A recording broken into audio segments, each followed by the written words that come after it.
Men bu dünya geldim söymene, geldim dünya aşkı yaymana, yüreklere şatlık koymana, sana söyle aydımın aytmana.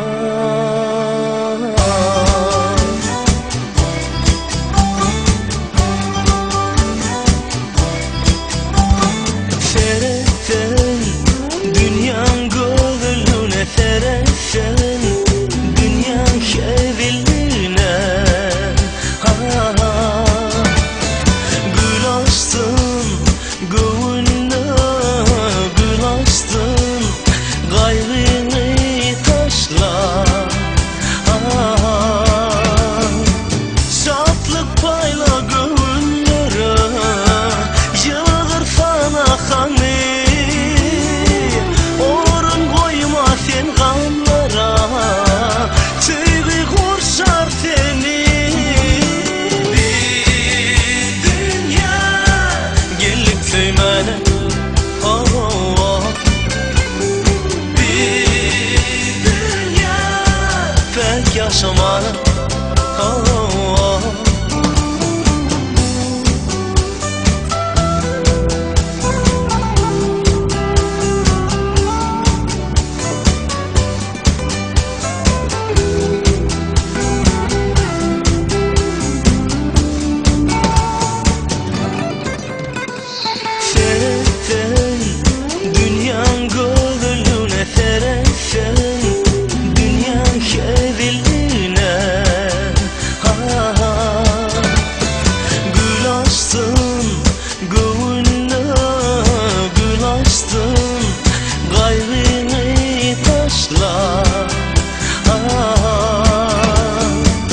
Şatlık payla gönüllere yağır sana hani,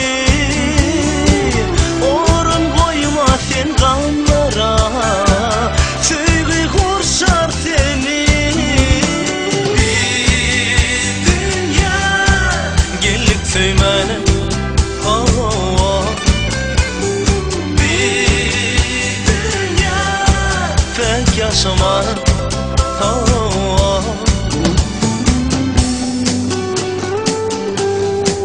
Gelip söymene,